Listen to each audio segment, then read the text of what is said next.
De nombreux praticiens de la santé ont recours à l'homéopathie dans leur pratique, mais son statut diffère d'un pays à l'autre. Dans cet épisode, nous nous intéresserons à l'évolution de l'homéopathie au Canada et dans le monde. À travers le monde, environ 100 millions de personnes. Environ 10 000. S'il y a 200 millions de personnes qui l'utilisent, j'imagine quand même qu'il n'y a pas 200 millions de personnes qui sont un peu idiotes. L'homéopathie, c'est partie de la médecine. C'est comme si on disait il y a la médecine normale et la médecine anormale. L'homéopathie, ça marche depuis 200 ans.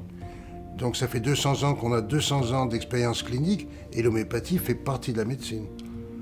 Aux États-Unis, comme ici, tous ces médicaments sont régulés par les FDA, sont considérés comme des médicaments, comme drugs, et donc ce sont des médicaments. Donc l'homéopathie, c'est partie de la médecine. Dans ma pratique, je dirais que je prescris l'homéopathie probablement à 60% de mes patients. Cela a augmenté avec le temps. Au fil du temps, plus de patients constatent que l'homéopathie fonctionne pour eux. Mais au Canada, il y a environ 3 millions de personnes qui utilisent l'homéopathie. Dans le monde, on estime que plus de 200 millions de personnes utilisent l'homéopathie. Cela fait beaucoup de gens. L'OMS a fait des statistiques sur toutes les médecines complémentaires et alternatives, puis on voit que l'homéopathie est la deuxième médecine complémentaire et alternative qui est utilisée, la plus utilisée dans le monde. Et en fait, parmi les pays développés, c'est la première. Mais quand on fait la statistique en pays développés et pays en voie de développement, il arrive deuxième.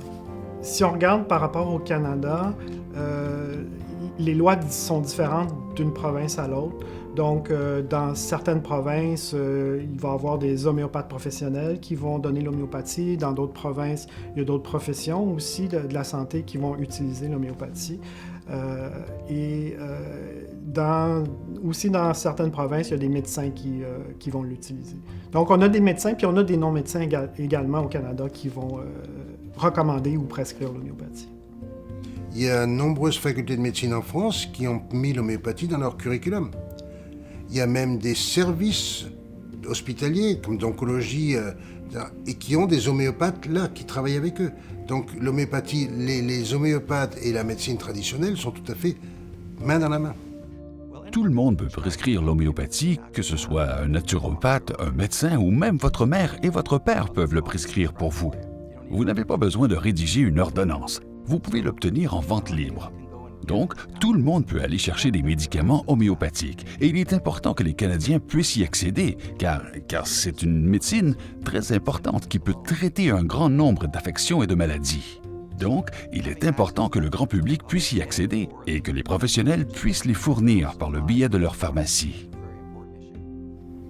L'homéopathie est utilisée aussi, intégrée dans plusieurs systèmes de santé à travers le monde. Donc, on a la France, on a l'Allemagne, la Belgique, la Norvège. On a aussi des pays d'Amérique du Sud comme le Mexique, le Chili, la Colombie, Cuba, il y a l'Inde, il y a l'Afrique du Sud. Et puis, un des derniers pays à l'avoir intégré, c'est la Suisse, parce que la Suisse a commandé un rapport sur l'efficacité de l'homéopathie. Le rapport a donné de bons résultats, et donc on a décidé de l'intégrer à ce moment-là. Si on reste avec notre perception, on se trompe parce qu'en fait, le dernier sondage, la dernière enquête de l'Institut Fraser en 2016 montre qu'entre 1996, 2006 puis 2016, il y a en fait une augmentation de la demande pour les produits homéopathiques, mais aussi pour les services de consultation en homéopathie. Donc, malgré tout ce qui peut se dire sur l'homéopathie, ce qu'on voit, c'est qu'au fond, les gens en demandent encore plus.